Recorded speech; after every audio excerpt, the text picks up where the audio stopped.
Hey, good evening, everybody. Hello, John Henry Soda here, along with George Batista. He's either on that side or that side. He's always switching up on me.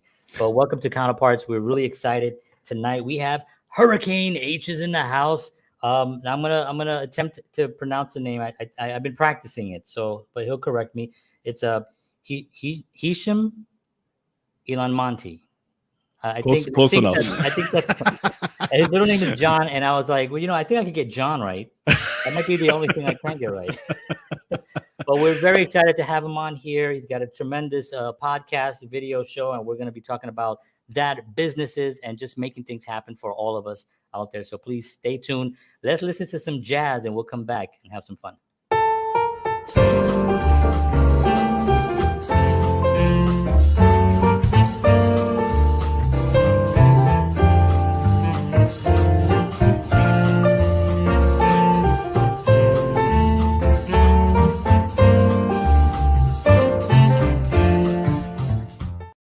All right, welcome back. Thank you very much for listening to our little jazz opening there.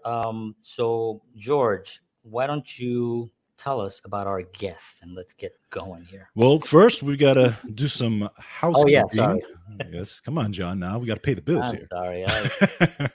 So the Counterpart Show is brought to you by my favorite supplement company in the world, Wellness Resources, a family-owned and operated nutritional supplement company providing the highest quality, clinically formulated supplements since 1985. So find out why they are the top choice for health-conscious individuals around the world. Make sure you go to myvitaminresource.com, and if you put in the promo code Counterparts, you will get free shipping on any size order.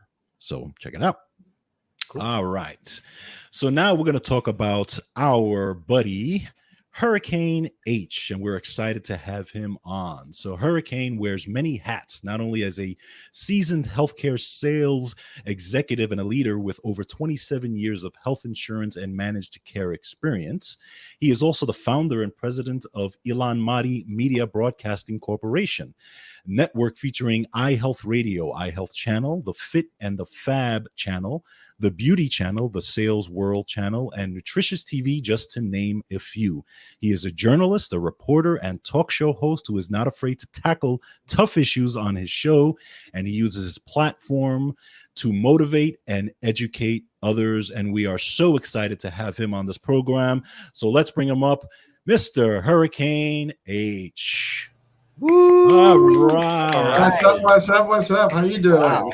I was hearing all that thinking, wait, is he going to be on our show? Thank you so much for doing this. This is so freaking awesome. We have a lot of questions. Like, I always say on the show, George is like very organized when it comes to the questions. I usually like to free flow a little bit. I like to kind of see where it goes. I'll come up with ideas and based on our conversation.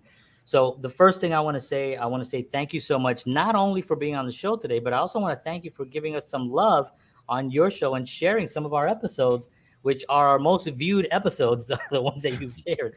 So we want to thank you for that, because that is like tremendous, and we really, really appreciate that. So thank you. Absolutely.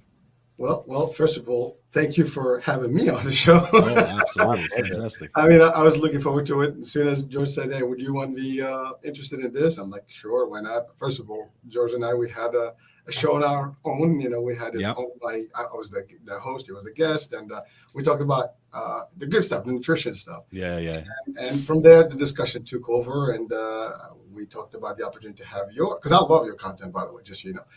Thank you. I think it has to be shared, to more people. And then since I have the platforms to do that, I'm just, doing it. Love is good. This is all about sharing the love, babe. That's right.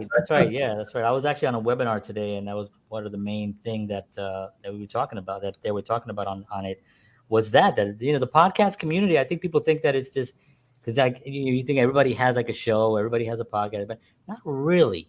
It's a small community, and when people really gravitate towards one another and they really support each other, it just makes it that much better. There's no competition. It's sort of like musicians in a way. When we played the clubs, me and George were in a band together, and we played clubs and all that. We recorded stuff.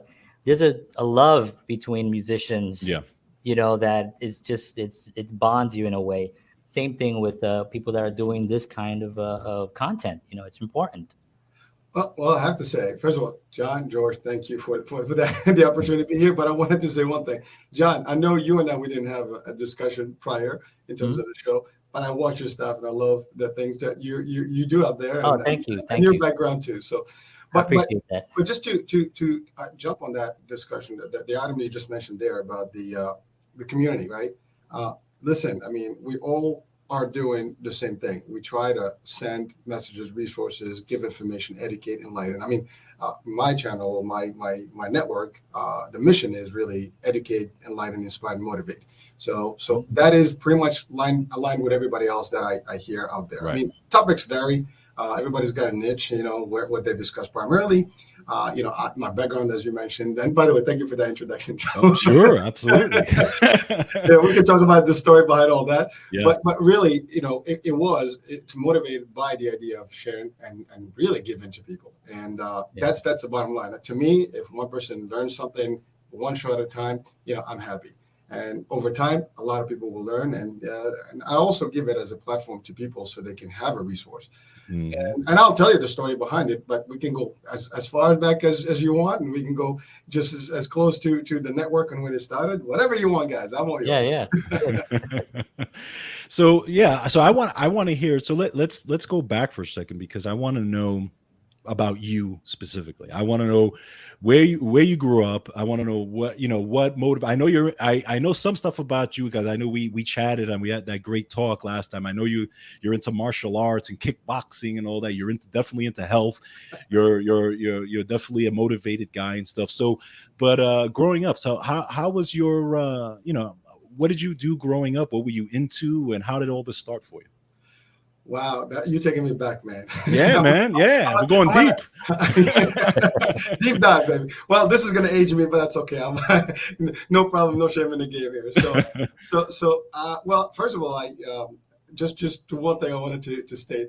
You said something about the name, so you did good.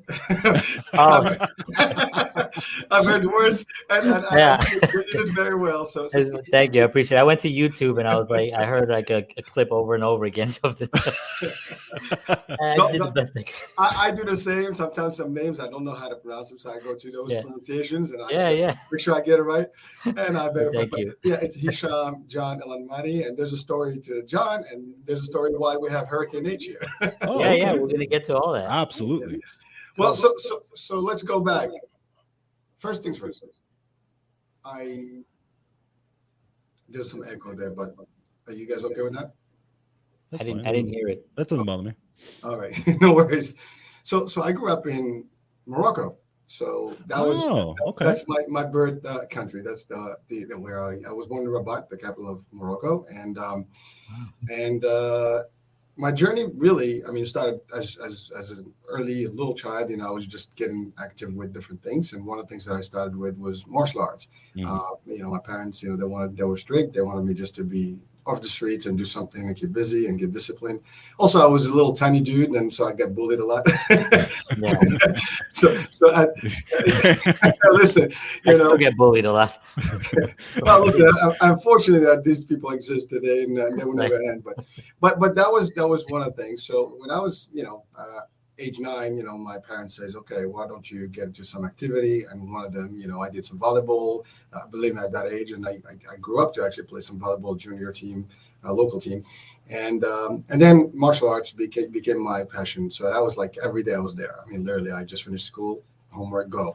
And then weekends, I'm in the dojo every day. And so that was karate.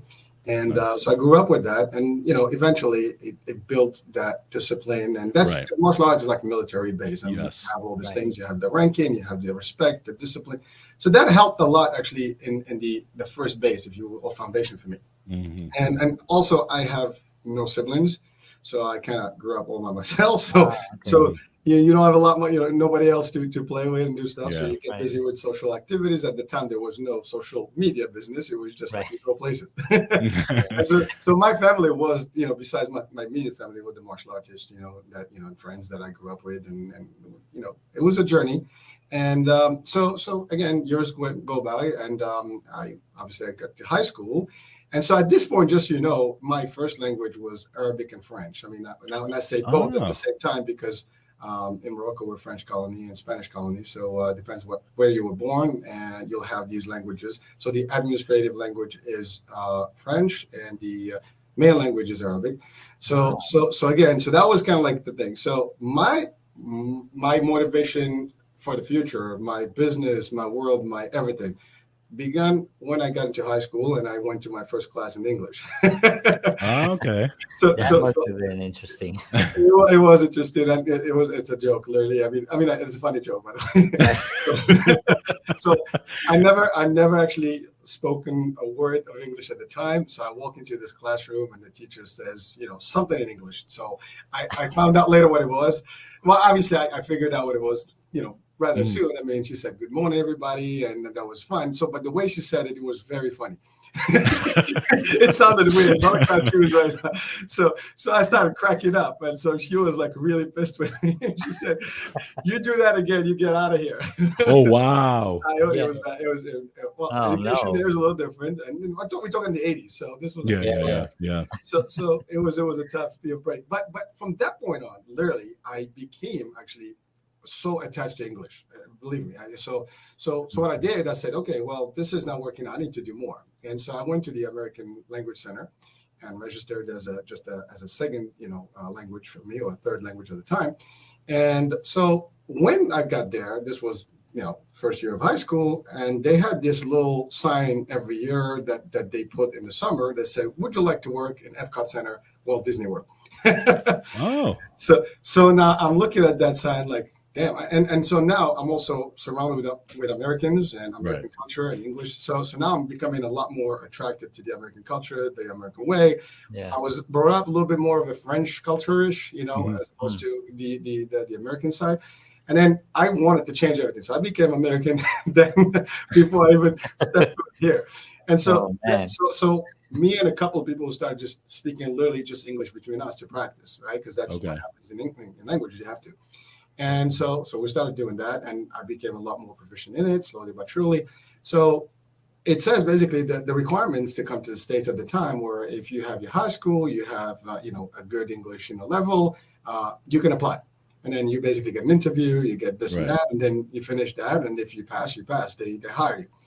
Now, so mind you, like 4 years, every year I see that sign, I'm like working towards it. Like that was my thing. So that's it. That's the American dream.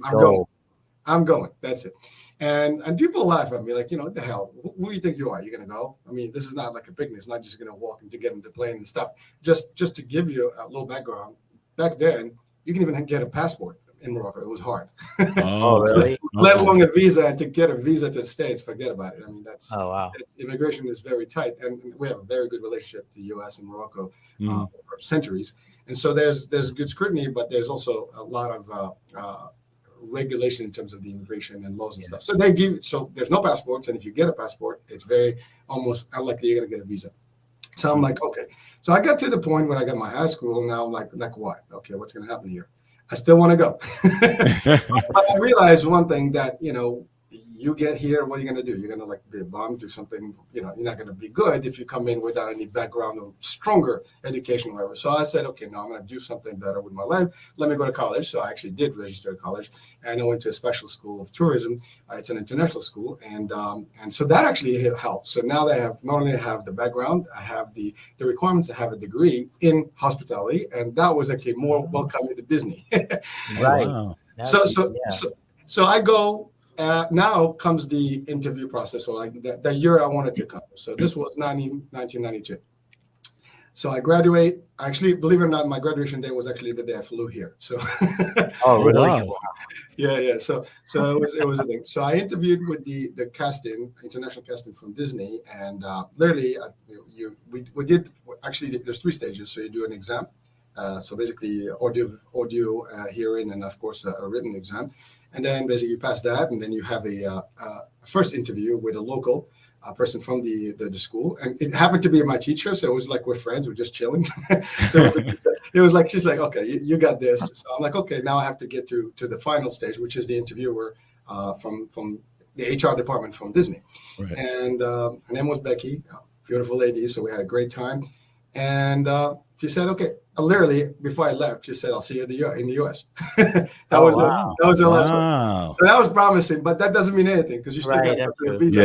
Yeah. So now I'm like all excited, and the word spreads out, and okay, so now what? People still say, doesn't matter. You're not going to get a visa. Okay, so then I go in front of the consular, the embassy, and they give me the visa. That's it. I'm done. Wow. So a month later, Disney paid for my ticket and everything to come in, and my role was actually a tour guide in Disney. So that was. And by the way, I'm not the only one. There were other people that did the same path. But again, for me, that was my dream. That's we're talking about the American dream. That's exactly. That's it. Absolutely. Right. Yeah. And, go ahead. Sorry. No, go ahead. I'm sorry. Go ahead. No, I was gonna say, it's funny. Last week I watched Top Gun. Okay. Okay. And when I was in the American school, Top Gun was the hottest, thing at the time. Right? Oh, that's funny. Oh, okay. So that was like that. That was like the dream. Like you see all the stuff and the biking and the lifestyle. Like that's it. I want to be him. Nice. That wasn't work out that way. But the fact is, that was kind of like one of the motivation. It was stuff. But at the end of the day, I just wanted that lifestyle. I wanted to change, and I was motivated to do that. And so I worked my way towards it. And of course, I could have said I can just go there and wing it. And of course, if I was here without that background education, maybe things have been different for my career path and everything. So that first year was basically at Disney. I had a great time. It was beautiful, but you only have 1 year contract, and then you have to kind of move out, and that's it. You gotta fend for yourself. So I found myself an opportunity in New York. So this was in Orlando. So that was my first home. And then I flew to New York, and I started working for a travel agency, and that lasted about a month. Then I met my first wife, Boricua, Latina. Oh, nice. So we, she was a beautiful lady, and we had a great time. And she passed away, but sorry. But life, happens. So sure. But so now we stayed, and she moved out from Orlando. We stayed in New York. And because of my martial arts background, I was going to a gym, and then I met this dude, and he was actually an insurance agent. Oh, okay. So I was just doing my moves, and he's like, "What do you do?" I said, "Karate." He's that Taekwondo. So we started practicing together, and then I didn't realize, So he was from Egypt, and his name was Sam. And he looks completely non-Egyptian. So I wouldn't even pick them up as Egyptian. But at the end, they said, "Oh, where are you from?" "From Morocco." "I'm from Egypt." "Okay, we speak some similar dialects." Yeah. And the next thing he says, "You speak any other languages?" I'm like, "Yeah, I speak Spanish fluently." By the way, I speak that part. I skipped that part because we're in the border with Spain. So I grew up traveling back to Spain, and then I also studied in college Spanish. And so at that time, he said, "Well, we're looking for an Arabic-speaking and Spanish-speaking person, and anything else we'll take." I mean, I spoke French, of course. And, So that was like, okay. So what's the job? Well, you're going to go talk to people and help them enroll in these programs. At the time, Medicaid managed care was just a new thing. It was demonstrated in New York, and basically it was just a demo project, as they called it, the health industry and managed care. And this is, again, 93, exactly 93. So we're talking, my dude, and everything happens. He says, "Okay, well, you want to interview for this thing?" I said, "Okay." So at the same time, I actually interviewed for Virgin Atlantic. Literally the same day, I had 2 interviews there and there. So it was 2 paths. And obviously I wanted to stick with my background in hospitality and travel, whatever. Right. And so I did that. And in the meantime, believe it or not, I started, at the time, you could not do an online business the way it is today. It was kind of almost pre-computers. Well, not pre-computers, but the computers were not as available. Yeah. So there were these what they call home travel agencies. So I kind of got me a kit and bought this for like $500. And I started doing that on the side. And now I'm like, getting into this interview for either airlines or actually insurance. So I got the insurance. I said, "Okay, I'm going to take a day." I was a retail side job. And I go to this dude, my friend, we go to Brooklyn, actually, in Sunset Park. And he was working, so I worked with him. And I helped them get a couple of policies or a couple of enrollments. So he tells the manager at the time, like, "The dude got me 3 applications. He got me 3 people signed up today. Hire him now." I believe it or not, I got hired the same week. Oh, wow. That's how you do it. That's it. And so I started, and, of course, you're the newbie. There are like 10 agents just like you. And you have to find your way out. Now, I'm not sure. I know you're in LA, I think, right? You're at West Coast? No, I'm actually in Nashville. Oh, Nashville. Okay, and Yeah, George, yeah. you I'm in New York. New York, yeah. So in Sunset Park in Brooklyn, there's a hospital, Lutheran Medical Center. It doesn't exist anymore. It's New York, NYU now. But so we were like all of us in that same place. And so here I am. I'm trying to be competitive with my folks here. And how's it going to be? It's not easy, right? You got 10 people that are there. You're the new guy, and you got to make your dent, right? You got to make sure that you can succeed here and at least show that you can do the job. So I figure out ways like they will come in 9 to 5. I come in at 7 in the morning. I leave at 7 later. So I get a couple extra hours. I go to places where they didn't go. And I was every day doing better than them in terms of the numbers. I mean, we're in sales, right? You have to sell, right? So that was kind of like the first thing, like, how do I make my move? And then I got noticed by our president at the time. I said, why don't you, we love what you do. And I was recognized, and she said, okay, we want you to do something else. We want you to add something to this deal. I'm talking about 3 months in. And so now they give me a little bit of a, not a promotion, but something in there to help, with other processes. So I did that. And about a year later, 2 years later, again, this is not what I want to be. I don't want to be a rep. I mean, nothing wrong with being a rep, but, I want to make more money, obviously. And by the way, at the time, there's no secret here. The salary was about $21,000. Now, mind you, for me, that's big money. So yeah, exactly. At the time, I was like, okay, this is cool, right? But then that's not enough. I need the next stage, and next step. So I go a year later. I'm like, I need more. So is there another? So I applied for a manager job, and I get denied. They denied me. They said you're not qualified. What? Like, yeah, I was. Well, listen, I was only a year in, and they figured that I was not ready. And I'm like, okay, maybe not ready, but definitely qualified. Well, you know what I mean? Well, here's the story is going to be just better, as we go here. But so I go in there and they tell me this, and this is actually for people listening. I say this all the time. No matter what, if you believe in yourself and you have the drive and motivation, just go for it. Don't worry about what people think of you. If you don't know or you're not ready, make yourself ready. So I asked the question, why am I not ready? Like, if you think I'm not qualified, tell me why I'm not. Well, you're not organized enough. Oh, okay. Well, I haven't had a chance to be organized because you haven't seen me when I was just doing the rep work. So it's easy. I'm just my apps and submit them, and that's it. So, okay, that's fine. So is there another opportunity? And then the director at the time had an opportunity of community relations and special events. Well, that's an opportunity where you have to be organized, right? You have to be doing it. Yeah. So you design, you basically go out, meet with elected officials, you meet with clergy, you make this, that, and then you create these events, and then basically you bring in people come in, and you have activities, music, entertainment, you name it, right? And so for 1 year, I did that. We're doing good. And now I go back again, but there's no opening. So I said, okay, this is not going to work. So I moved to a different company. So I go to this company for a different line of business, same world, but just I was doing Medicaid. I went to Medicare. And so now I'm in the Medicare space, different level of pay and different level of work, because you don't actually go to the office. They gave us at the time fax machines. They shipped all of our supplies to the house, and good luck. you have a goal for the month, make it happen, or else, right?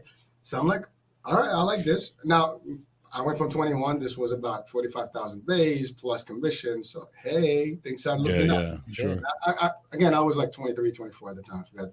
We can add up the age. So, but at the time it was sweet stuff, nothing, going on. We had a baby at the time. So we had my first kid. And that was it. So I worked 6 months, and the manager in the previous plan left. So I called the director and said, dude, I need the job. You know what I want. Wow. I haven't Give me what I want. Give me what I want. He said, come in. No, I swear. He said, come in Monday. So I go in Monday. And so we had a discussion that the job is yours. Wow. Look at that. So That's I take amazing. I say, this is, again, 2-3 years in the making. And so so that's the next step is. And again, I hope we're in line with your content for the day, but this is actually the story, really step by step. Yeah. And everything is verifiable. Trust me. Yeah. So for some people, like, is it full of shit? No, I'm not. I was gonna add in that you were talking about earlier when you mentioned the visa issue, and people are like, "Wow, you're not gonna get a visa," and all that stuff. And it's something that we talked about, I think, yesterday on the show. We talked about the fact that people are always gonna say stuff from their reality. That person that said it cannot get a visa because that's what they believe.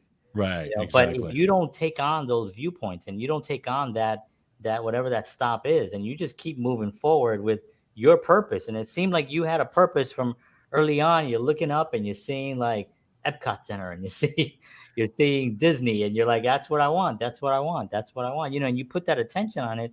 Of course you're gonna get it. And even that job that you just right now, you just got that. Of course you heard about it because your intention was high. We talk a lot about that here. People think that luck has a lot to do with things, and it's like, it's preparation, man. It's like viewpoint. It's like having the mindset that whenever that opportunity comes, you're ready. And if that's the luck, you want to call it luck, go ahead, call it luck. Like I had somebody tell me not long ago, and it kind of pisses me off, but he said, oh man, you really lucked out. Because I moved to Nashville, I got a wife, and I got 2 beautiful kids, and we have a nice little place here, and I'm doing some stuff. I'm a filmmaker, and I'm doing some cool stuff. Oh man, you lucked out. And I remember it was just on a conversation, but I remember thinking like, I lucked out. I was like, man, do you know how many days there were beautiful weather out there, and I'm home doing webinars and figuring out shit and trying to figure out what's my next move going to be and all that. I'm like, there's no figuring out. And, it's no luck here. Everything was just figuring it out.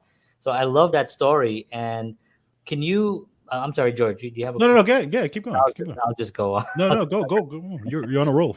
But I wanted to talk to you a little bit about when that transition between the jobs, right? Because one of the scariest times that I think a lot of people had, even the last couple of years, has been transitioning to whatever it is, whether you're working from home, whether you have to get a new job, whether your job is forcing you to do certain things that you don't want to do, moving to another state, whatever it was. We decided we were going to leave. We moved to Nashville and we landed here, right? And we're super happy here.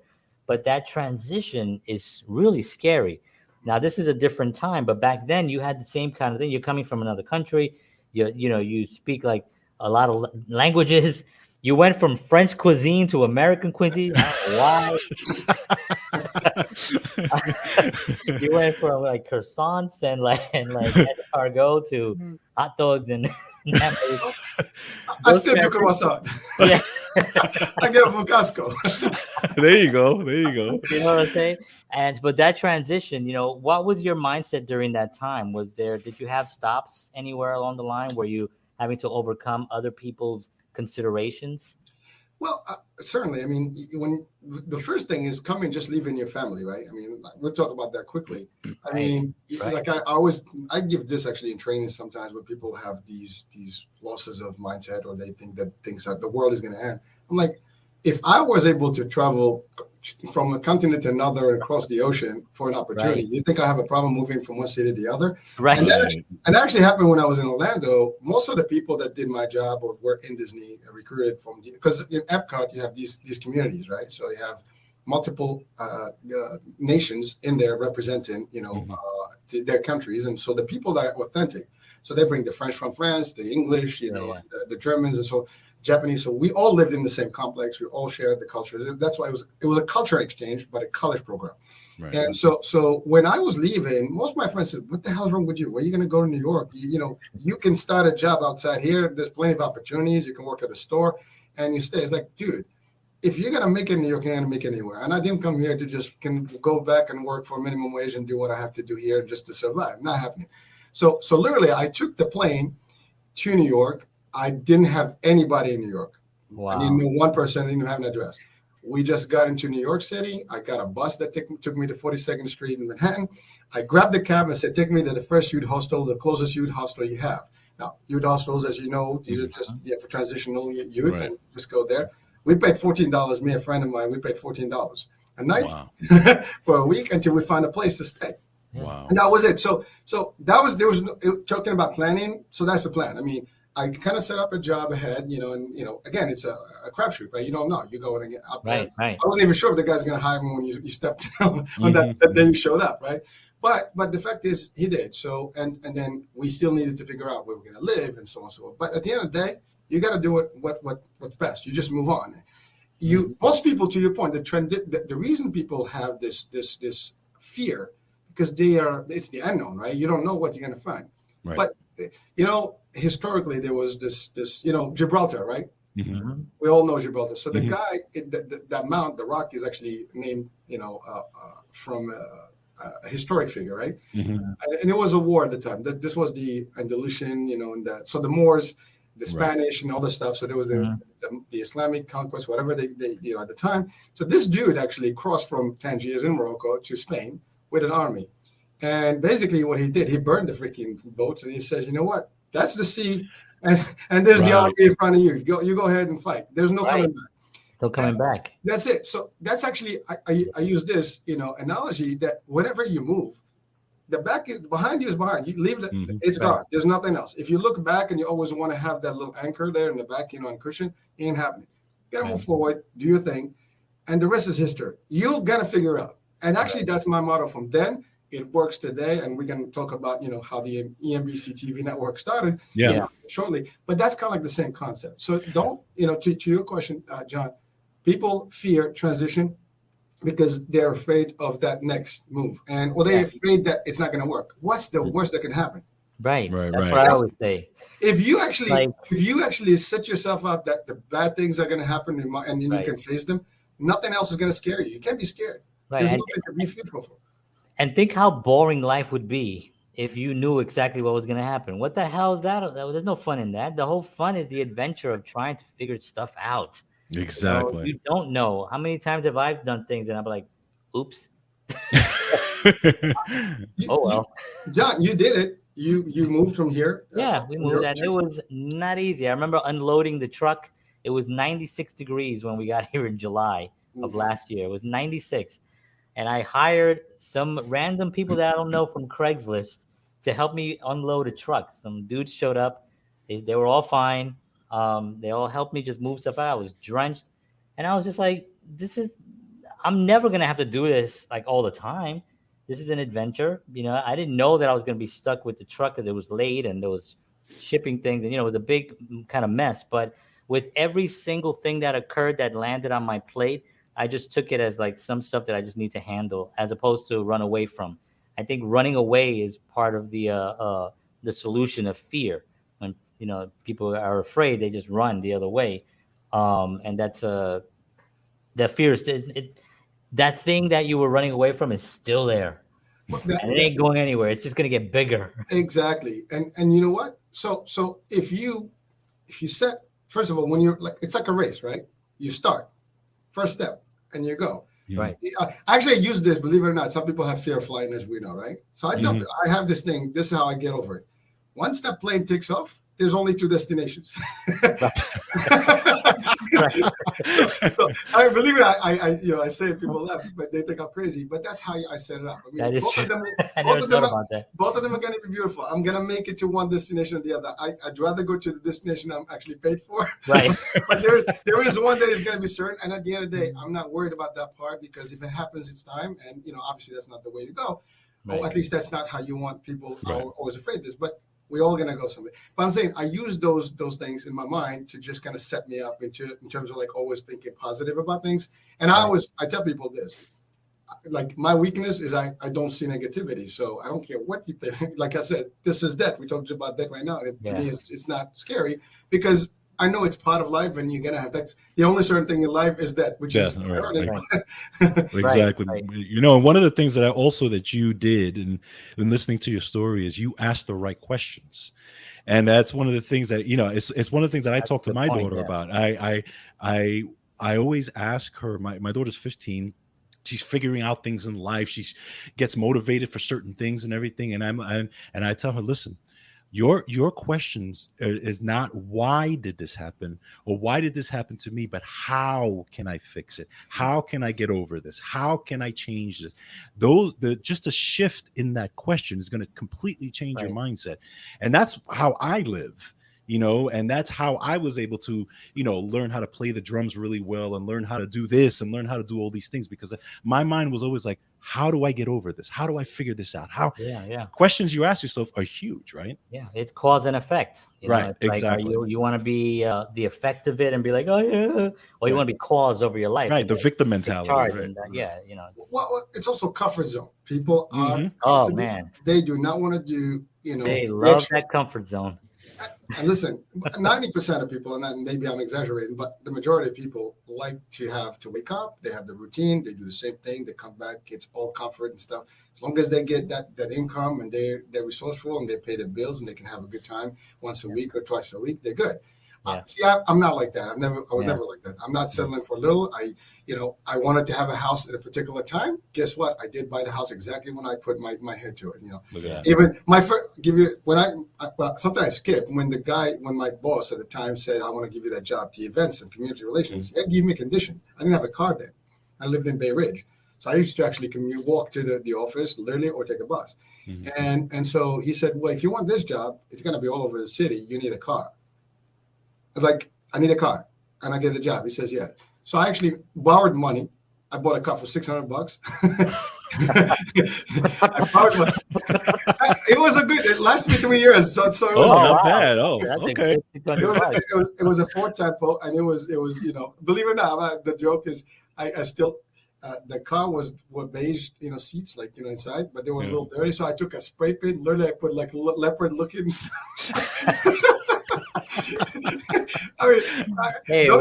It worked, man. I made it look good. That didn't matter, but it lasted me a couple of years. But because of that, $600 I invested to actually make more money, to actually prove myself in what I needed to do. So, sometimes you take a step forward, step back, whatever it takes, but you cannot stop. You just got to find a way and have the will. Because again, if you said you have a car, well, I can't do anything. Well, I just asked my friends, next paycheck, I'll give you money. Can I borrow money now? The guy's got a car, and it happened to be at an event location. The guy said, "Here's a car for sale, $600. You take it." I'm like, "I want to bring you the money tomorrow."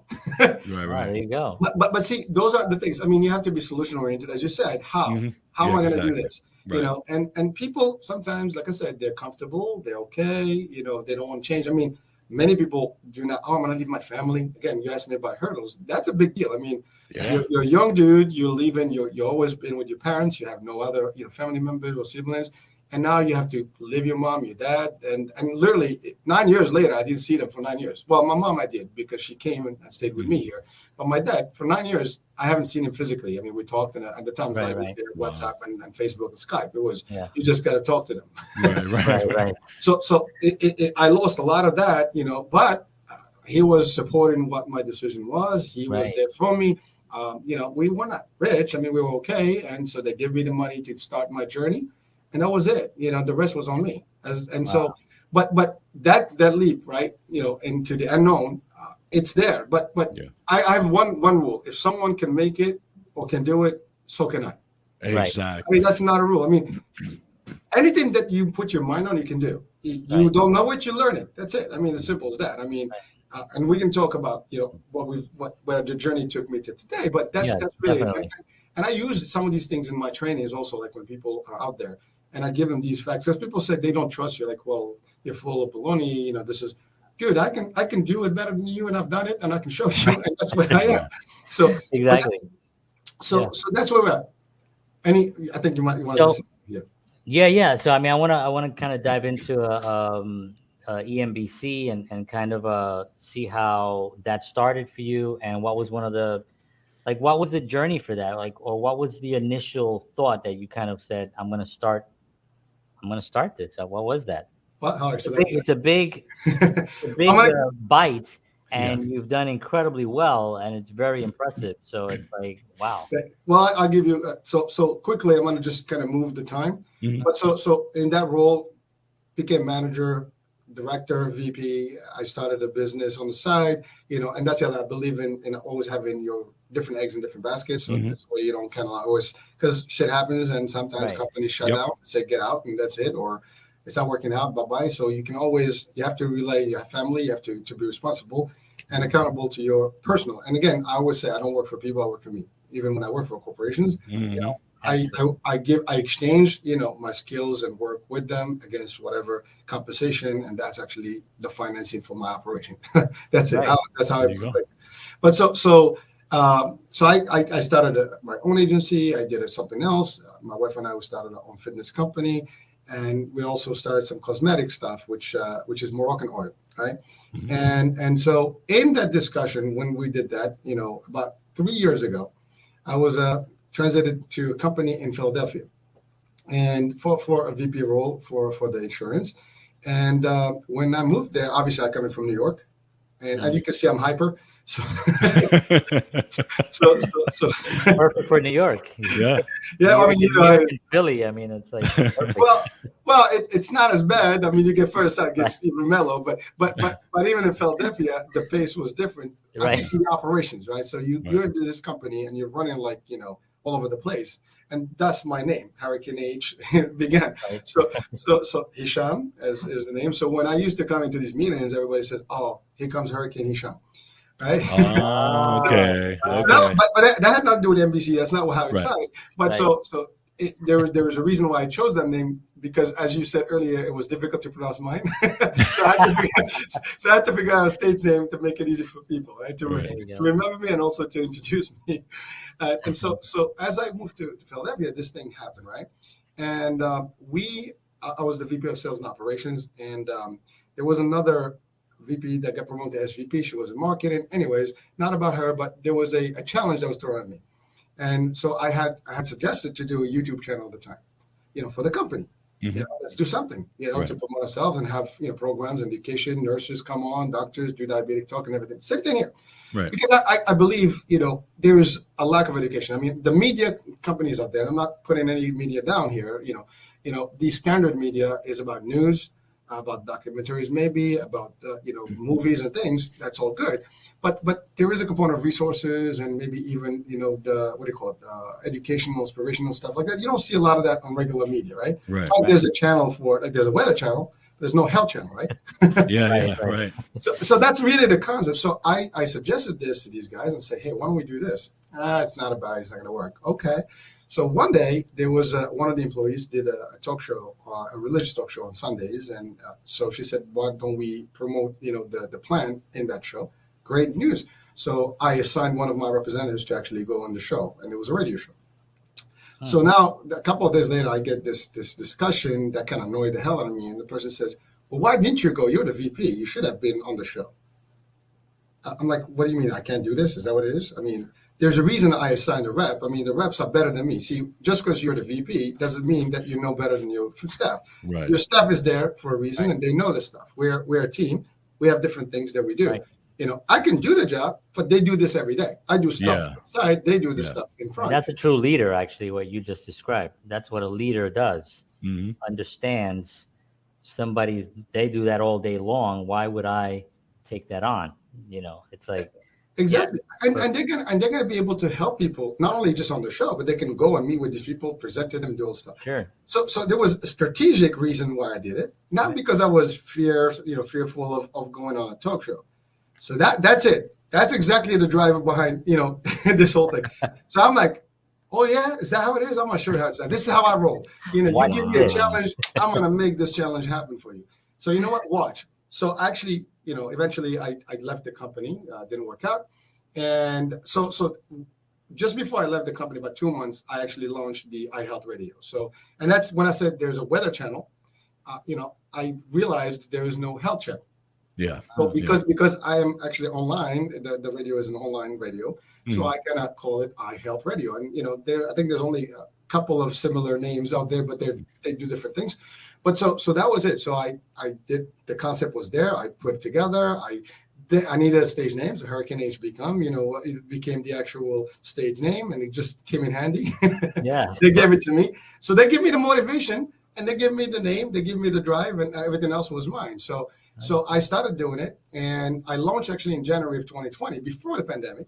So the first show was on the radio playing, and then the first it was just music and things, and I was building things and testing it out.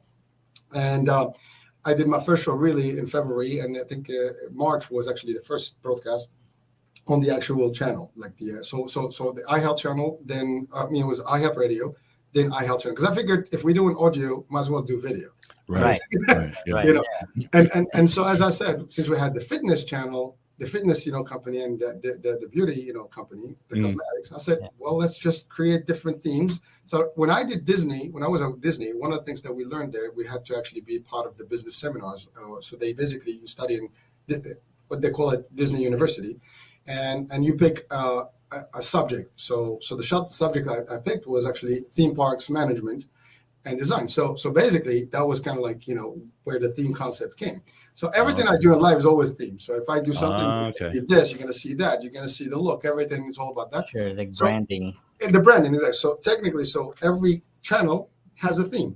So we talk. So it's all related, but like one is health, one is nutrition, one is this, but they all. And sometimes the shows actually overlap, but at the end of the day, they produce on those. And eventually, the concept came in. Now, and by the way, that's the other thing. I don't do things just because it. Most people say, well, YouTube, I can be a YouTuber, right? But that's not what I wanted. I mean, I can use YouTube as a platform, but not, because you have people that just solely, I'm a YouTuber, right? Right. Or, I'm an influencer. That was not the intent, but the concept is use this as a platform to reach more people. Right. Yes. That was it. And so that's it. Now, if YouTube monetizes and make money in there, why not? There's nothing wrong with that. We're not going to say no to that. But so that was the concept. But the idea is to build one of the other. So I like to do things correctly. So obviously I incorporated the business. So that's why Elanmati Media Broadcasting Corporation. And then I got myself registered as a reporter and a journalist. So I have my press badges and stuff. So I can do all the stuff legal. Nobody can say, oh, you can't.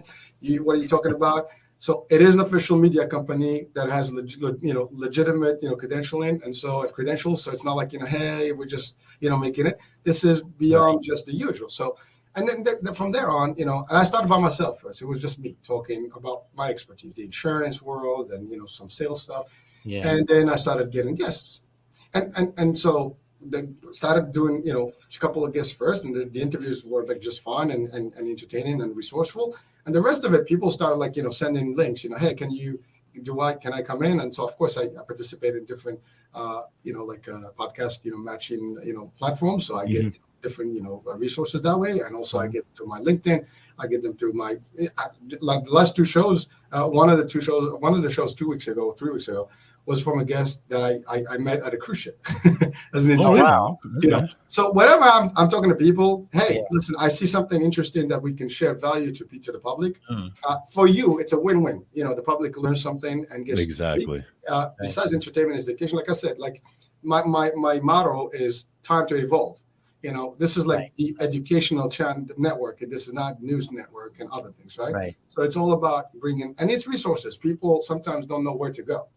And also it's a promotion to the companies. You yourself, just like you promote right now, a company that's a sponsor, right? Right. Exactly. So everybody wins. There's nothing, it's a win-win for all. Yeah. And that's kind of like the concept. So it's really, and then the next stage, now I'm always looking at what's the next step? What's the next move? How do I make it bigger and bigger? So again, now we're on Roku, we're going on Apple TV soon, so it's just, we are pretty much, if it's visual, we're going to be on it. Nice. I'm even talking satellite. I did a stint with the Now Network, about 6 months. I was actually, broadcasting there. So, but the idea is, I do my research, I find out what it is, how much it's going to cost, and then I build to that, and then I'll do it. And I invested, my own personal money in this, and I still work actually on the regular job, and I still have my other sources of income to make sure that I get this. This is done. It's also about talking about organization. You have to manage your times, and I work things out for projects. One is I do my day job. At night is my things. I have my weekends, and I still do my family business. Right. So, and that's how it's done. It's but you cannot be scared. You cannot be fearful, and this is it. There's there's no coming back from here. I'm just going to keep going. And next thing we're going to be, and it's actually right now we just published, on Roku worldwide. So people can watch us all over and whatever Roku is available. And again, next thing will be on all what do you call it, smart TVs. And then we hopefully will expand the actual broadcast as well as the studio and the guests. Now we're also hosting different programs and on the network. And that's how it's again, and that's the plan. It's the future is just keeping up to make it a network, and every channel will have its own guests and content and stuff. And I also do reports in the field, so I have other ideas. But because of the pandemic, John, I know earlier you said something about the pandemic. It was crazy. The pandemic made a lot of shift. Yeah. And so if you want to talk about that, we can talk about that now. But definitely. One of the things that you that's interesting is that we're sort of like, because George and I always talk about the same kind of concept where sometimes we'll meet somebody and that person will have like a tremendous amount of value in their story, in their journey, but there's always that one thing that makes them kind of hold back on telling that story and being able to share the journey, And with platforms like yours, it really does open the door to a lot of people being able to like see someone doing that, sharing their platform and or sharing their journey on a platform and being like, you know what, maybe I could do that. Maybe I should consider telling my story a little bit more, because you're right. The pandemic did a lot of things, and it closed the door on a lot of people's ambition because they used it as an excuse to not have to do more or not have to do that thing that they've been planning on it. It's really easy to be like, well, I can't do anything. I mean, nobody's doing anything. I started this during the pandemic, and then George joined, I think a year and a half ago, George, during the whole thing. I edited a film during the pandemic and released it. And this year it's in like four festivals so far. I did that during the pandemic. You know what I mean? Instead of looking at it as a stop, look at it as an opportunity to do something. And you're a perfect example of that. During the whole pandemic, you're building this network, which is like amazing, and being able to continue to expand it. I mean, it's like that's what we're talking about. I do want to talk a little bit about we're almost at an hour. It's like, wow, we're gonna do a part 2 here with Hurricane. But like, for example, during the pandemic, one of the things that a lot of people did was just stopped. Mm-hmm. They stopped. Not only they're going to work, which a lot of people did, almost everybody, but they also stopped being creative. They stopped producing. They stopped being excited about potential and what you can do. Can you talk a little bit about, like, there are people out there right now that are sort of coming out of this. I mean, I was on a meeting earlier where, I won't even talk about that. But anyway, people are still in a place of fear. People are still, not fully comfortable yet coming out. And I understand it to some degree. I don't want to be like, insensitive to that either. But at the same time, can you talk a little bit about what was that to those out there? Like, what should they be looking for? How did they rise above their own negativity? Like, you don't go negative. I don't go negative either. Even if my wife brings something up to me, I'm like, Mm-hmm. no, over there. That's not here. Here we're just doing stuff. How do you do that? What would you recommend to someone out there sitting at home listening to this now, being like, I want to do that, but I'm nervous? Well, thank you for that. Well, so a couple of things. One, yeah, the pandemic did actually have a number on everybody, not everybody, but a lot of people. Mm-hmm. But to your point, I had that maybe 50% of my guests, did start businesses within the pandemic, and they're doing great right now. Wow. So there is that kind of, world. But to your point, there's still the majority of people probably have been on the slower side, or the hibernating side, if you want to call it that, right? Mm-hmm. Right. Because of the fear. There's two levels of fear: the fear of just the disease and everything that came with it. People didn't want to go out and socialize in just general because they didn't want to get the bug. But then my thing is this: first of all, negativity and mindset, are something that you have to be clear about. It's all about the mind, how you see things, right? If you are surrounding yourself with news and you watch the news every day, no news is good news. I mean, let's call it for what it is. You're watching, and I know that expression can be managed differently, but I use it on this context. But the idea is, the concept is, if you're listening to everybody telling you like, oh my God, the world's ending, well, the world ends for you. Mm-hmm. That's it. As simple as that. The world, you have to be full of life, and you have to think about it. Now, I'm not saying everybody's going to be at the same pace. That's the other thing. You don't compare yourself to everybody. You don't have to compare yourself to me or anyone. But you look at people. If they're doing it, why are they doing it? What's the drive? Now, it might take you a different path. It might take you a little different step. Like, we can both start the race, and we can go at different. I have actually a beautiful analogy I use in trainings, in sales training. So I say we all have to be on the same train. Now, people say, why the train? Well, the train can be good, like bullet trains go like, almost Mach 1, right? Right. In Japan. But you can be, sleeping on a train, walking in a train, in the bathroom in a train, having a drink, having food. You can do a lot of things in a train, but it's still going the same pace. But everybody's at the same level of their own, pace, but you're still going to the same destination. Interesting. So when you get in, you have to hop on the train. If the train goes, it may be too late. You have to catch the next one. But that's also looking at positivity. Right. Just because you left, there's another one. It's never too late. So again, that's the other thing. You're not ready today. Maybe I wasn't ready 3 years ago. Maybe I wasn't ready 4 years ago.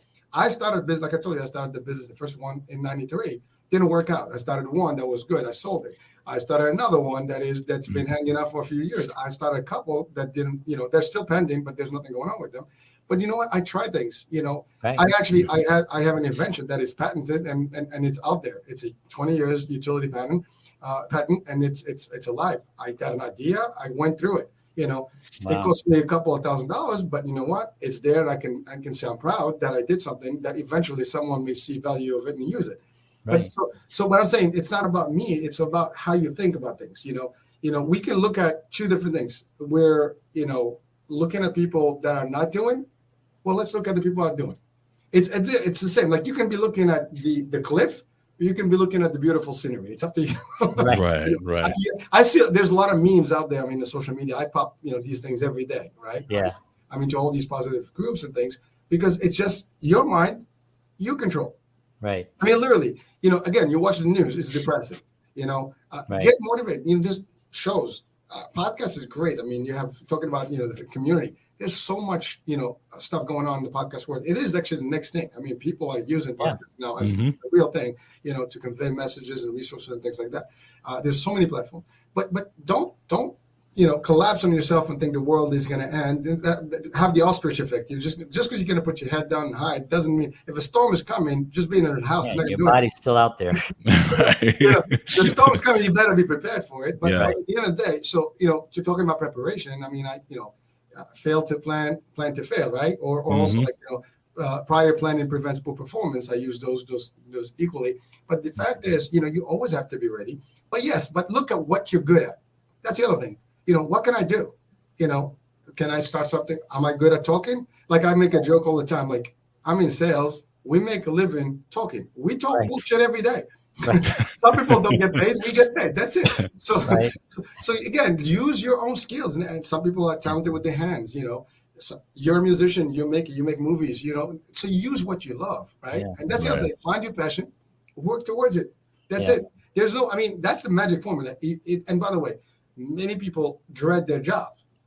You go to the work and you're like, oh my God. And it's like, and then you're worried about finances. I mean, again, some people are religious, some people are not. I just believe that all our provisions, all our revenue, that life is already prescribed. So I'm not even worried about that. It's just you got to find the ways to it. And if there's a will, there's a way. And I'm talking legal ways here, so let's be clear. Someone's like, well, Hurricane said you can do it. Nah, just we'll blame you for any calls or any emails. We said it. I didn't. But you know what I'm talking about. I mean, you can do things. Sometimes I dread people say like, oh, I can't find a job. I'm hiring today. I'm hiring every day. I can't find people. People can make $150,000 a year. Literally doing the insurance job that, in my team, as a broker or as a captive agent. And I still can't find people. And they say, I can't get a job. Well, I don't want to get minimum wage. Call me and trust me, I'll get you, you have to get a license. We'll help you get a license if that's what needed. But the fact is there's ways to do this. You can make money if you want to. But if you listen, if I say to myself, it's not happening, it's not going to happen. The mind listens. Literally, you talk to yourself and you say, this is not happening. Your mind's going to believe it. Your subconscious is going to have that. And that's going to be your game. Creating the future. Exactly. I can do this. I believe in myself. I can do this. Repeat it to yourself a few times and trust me, it changes your dynamics. It works. This is it. Look in the mirror and say, you know what? Today I'm going to stop. I'm moving. I'm going to be a different person. And you can change. There's nobody that can be like always. And it doesn't matter how your background was, what's going on in your life today. You can change it. Today, every day we have a new chance. Every day is a new day. Right. We wake up. We don't even know. There's no guarantees you wake up in the morning, right? But when we wake up, it's happening. A new day. Beautiful. Let's get started. Let's maximize opportunities. Yeah. There you go. And we say time is always an issue. There is time if you play correctly. This play. I just give an example. I work in the day. I work at this at night. I have a few days that I do the shows. I get a guest here. I do things. I do family business. I travel. I do it all. Yeah. When I'm traveling, I'm doing shows. So I just mix. I used to take my family with me to events when I was working. We hang out, then we go dinner, we go party, whatever. But so you plan things, you kind of mesh it. It's part of your life. Your family, your work, your life, everything is one. You make it work. And it succeeds. You can. You will. That's it. That's it. Believe I will. I can and I will. There you go. Yeah, that was awesome. I love that. Two things that one of them is like that old expression. I don't know who said it, but he who says you can or you can't are both right. Well, right. Yeah. Right? You know, it's like whether you can or you can't. If you say it, you're gonna be that's gonna be your future. Second thing I wanted to talk about is a little bit about the you were talking about um, the work life and the people talk about the work life balance, and I always Hmm. hate that expression because there is no such thing as work Right. life balance. Your life is your life. You only have Hmm. your life balance, and then work is what you do. Now, if you hate it, then it doesn't matter. You leave work at home and you come home. If you hate your job when you come home, you're bringing home that hate. I don't care how zen you think you are, but the work life balance is not a thing. It's like we need to stop. I think that's like made up to kind of get people accustomed to going to somewhere they hate, Right. and just to kind of giving them some relief. So on Monday morning when they wake up, they're not all pissed off every single and mowing people down and stuff, so pissed off. You know what I mean? But I think that was put there and created and perpetuated by people that are want people to go get up in the morning and have those 2 weeks a year of vacation and be looking forward to that Friday night and I hate Sunday nights and then Monday morning hump day, it's Wednesday, oh man, all that stuff is just cliches. They're traps to just get you to go along with the flow. And people like us, we're and I think the percentage you said earlier, like 90, I think it's something like 93 no 97% of people do not like their job.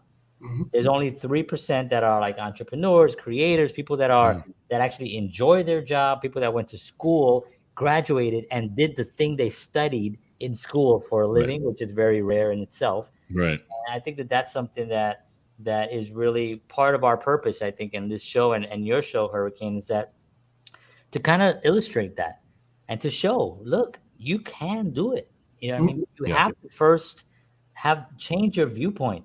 Your Hmm. mindset's better shift because you ain't going nowhere if you don't shift your mindset. You know what I mean? You just say I have friends in the Bronx that are still there, and I've talked, so every once in a while a conversation can, and it'll be kind of like almost like we're back to 1986 in the Bronx, and I'm like, bro, how are you gonna get out of there? It's really crazy. But we've gone over an hour, and Hurricane has been like amazing with us, dropping some knowledge and some Yes. tremendous journey and sharing it with us. And we are so blessed to have you here. And please, I know we're asking you now, putting you on the spot, but please come back, and let's have we'll pick. We can We really could pick pick and tons even of topics, yeah, right? tons of topic and really break it down because this has been such a pleasure to have you on, man. I really appreciate it. Pleasure was mine. And actually, we're more than happy to come back. I mean, certainly it is the same mission here, your show, my Yeah. show, the I same think, thing. yeah, So absolutely, we're sharing the same 100%. message. We want people to believe in themselves and be successful. Bottom line, that's it. There's nothing else. If you are listening, watching, you can do it. Know you can do it. You will do it as long as you listen and do the action. Take the steps. That's it. Exactly. Love it, love it. Thank you so much for being on. Don't go away. Give us 1 second. We're gonna lock up the show, as we say. And thank you so much, Hurricane, everyone. Thank you. Wow, that was Wow. awesome. Talk about motivation, man. I know. I was like, He was dropping yes. nuggets left and right, man. I tell you. That's the thing, man. And also, it's easy to digest. You know what I Yes. mean? Because Right. that's really important too. Because if you go and you're giving knowledge, and you're above people's like, that viewpoint thing, it would not really take. It won't Hmm. go in. But Right. because he's doing it away from storytelling, telling Yes. his story, his journey, and he's giving those golden nuggets, it's just like people can really absorb it, and that's why he's successful in that space, and it's gonna continue being Yep. successful. So awesome. We'll definitely have him back. Thank you, everybody, for tuning in. Appreciate it. We will see you next time. And for George Batista, Hurricane, myself, and everybody here at Counterparts, have a wonderful night.